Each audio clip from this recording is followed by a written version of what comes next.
quatrième producteur subsaharien a déposé lundi un préavis de grève pour dimanche 27 mars à minuit. L'ONEP demande la publication d'un décret réglementant l'emploi de la main-d'œuvre étrangère et abrogeant tous les autres textes vieux de plus de 40 ans. Visite du président turc au Gabon, à Libreville ce matin, l'ouverture du forum économique turc-Gabon en présence des deux chefs d'État, Abdullah Gül et Ali Bongo Ondimba, ont montré le chemin à suivre pour redynamiser la coopération entre leurs deux pays. Reportage Arnaud Minguet et Célestin Nguema-Obama. Démocratie, les opérateurs économiques gabonais ont répondu favorablement et massivement à l'appel du président de la Chambre de commerce du Gabon. Ils sont venus nombreux saisir l'occasion qui leur est offerte par les deux chefs d'État de Turquie et du Gabon d'avoir des contacts directs avec les hommes d'affaires turcs.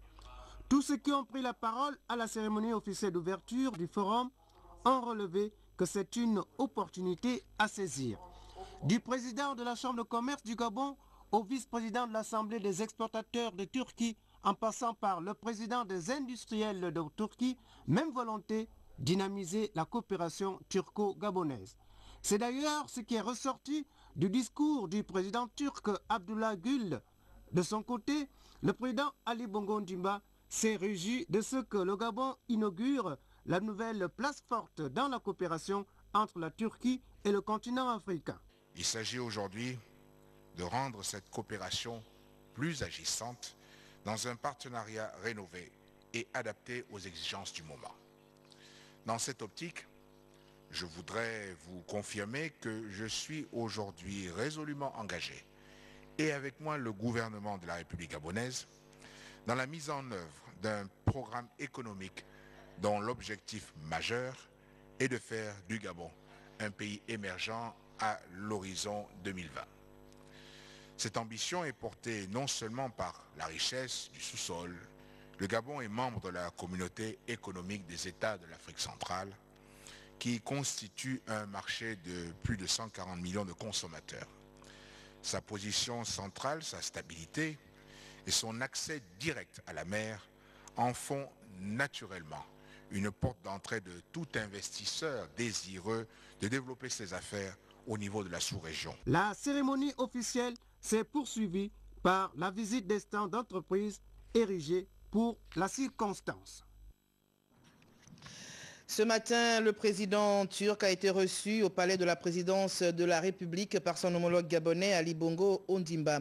Au menu, la coopération turco-gabonaise. Barthel Boas, Hervé Mangumba, Lazoa Bourner, Le Point.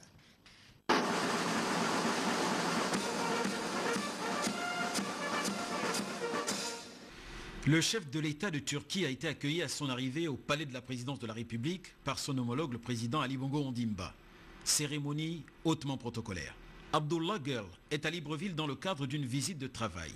Le chef de l'État turc prend part au forum économique organisé conjointement par les hommes d'affaires turcs et leurs homologues gabonais réunis au sein de la Chambre de commerce et d'industrie du Gabon. Coopération économique mais aussi coopération militaire, touristique et diplomatique.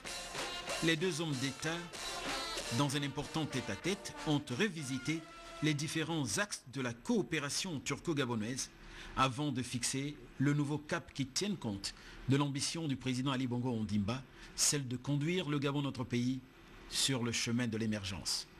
Abdullah Gül apprécie les actions de son homologue gabonais.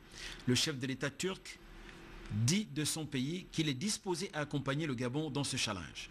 Le président de la République de Turquie justifie son engagement par un certain nombre de facteurs clés. Entre autres, la stabilité politique de notre pays, les multiples initiatives en faveur de la bonne gouvernance et bien sûr, un projet de société attrayant. L'avenir en confiance. Pour illustrer leur volonté politique, les deux chefs d'État du Gabon et de Turquie ont présidé la cérémonie de signature de plusieurs accords délimitant les différents axes de la coopération turco-gabonaise à ce jour. La cérémonie a eu lieu dans la salle d'apparat du palais de la présidence de la République. Lazoa Bourner. Président de la République gabonaise, et M. Abdullah Gül, président de la République turque, La cérémonie a eu lieu en présence des 2 délégations du Gabon et de Turquie. L'entrée dans la salle d'apparat des 2 chefs d'État a donné le coup d'envoi de la dite cérémonie. Au total, 5 grands accords dont l'objectif est de raffermir et sceller, autant que faire se peut, les relations entre Libreville et Ankara. Au plan diplomatique, un accord de suppression de visa pour tous détenteurs de passeports diplomatiques, puis un mémorandum d'entente et de consultation diplomatique permanente entre les 2 ministres des Affaires étrangères. La partie gabonaise est représentée par le chef de la diplomatie gabonaise, Paul Tungui, face à lui, les secrétaires d'État et le ministre turc des Affaires étrangères. Dans le domaine de la défense, c'est un accord cadre dont l'objectif est de booster la formation professionnelle et technique du monde militaire. Puis une déclaration d'intention entre les 2 ministres de la Défense, Paco Mondjunga et Vengdi Konou. L'autre accord concerne le secteur touristique. Le tour est revenu au ministre Magloire Gambia pour la partie gabonaise et Farouk Aziz pour le compte de la Turquie. Au sortir de cette riche et abondante cérémonie de signature des accords de coopération, le président Abdoulaye Gol a signé le livre d'or de la présidence de la République. Au sortir de la cérémonie de signature des accords de coopération, les 2 chefs d'État du Gabon et de Turquie ont dévisé avec la presse nationale et internationale. Coopération bilatérale et situation en Libye au centre de l'entretien avec la presse. Nous retrouvons Lazo Abon. L'échange avec la presse nationale et internationale a été l'occasion pour les chefs d'État du Gabon et de Turquie de situer au mieux l'enjeu de cette visite de la délégation turque dans notre pays. Pour le président Abdoulaye Gül, le peuple de Turquie a toujours été proche des peuples africains. La présence du chef de l'État turc au Gabon témoigne des excellentes relations qui rythment la coopération entre Libreville et Ankara. Des relations privilégiées. Pour le témoigner, le président Abdoulaye Gül annonce l'ouverture prochaine d'une ambassade turque à Libreville.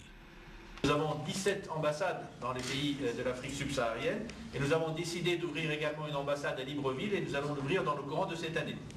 Le chef de l'État turc dit de cette coopération qu'elle a débuté sous feu Omar Bongo Ondimba, homme de paix qui a su garantir à notre pays la stabilité, une stabilité entretenue par son successeur Ali Bongo Ondimba.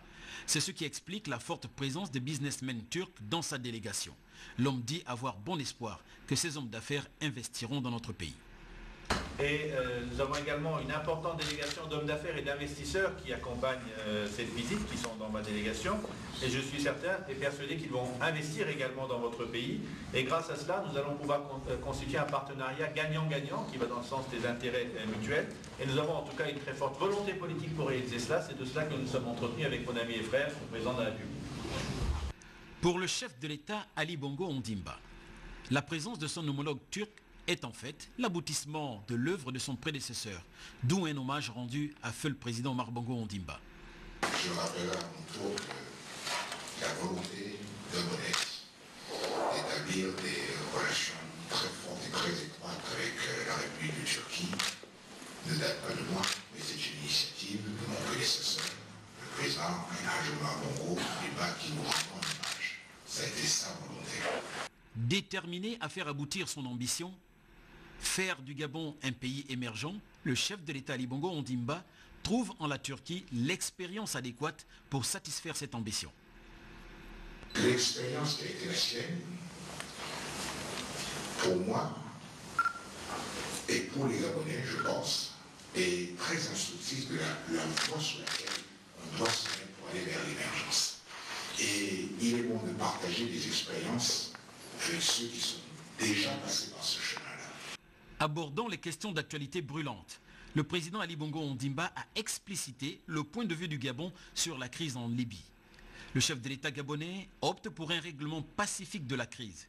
Ali Bongo Ondimba appelle les différents protagonistes à transcender leurs égos et donner vie au dialogue. Notre objectif aujourd'hui est de pouvoir faire taire les armes et amener les Libyens à régler le problème qui est le leur de manière pacifique.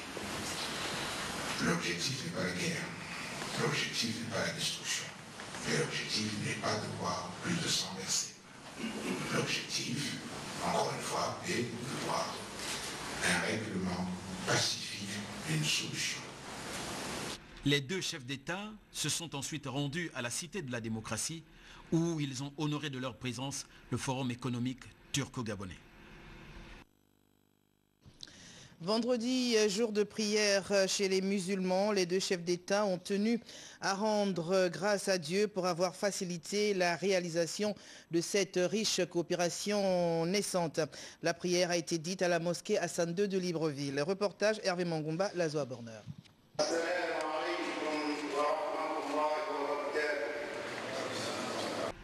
Journée pleine pour les deux chefs d'État du Gabon et de Turquie.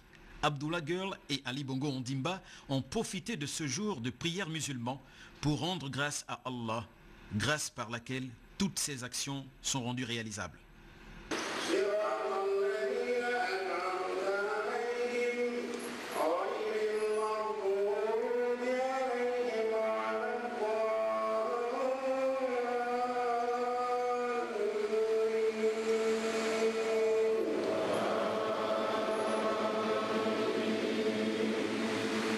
Partagent les mêmes convictions en matière de paix, concept qui fonde certains préceptes de l'islam.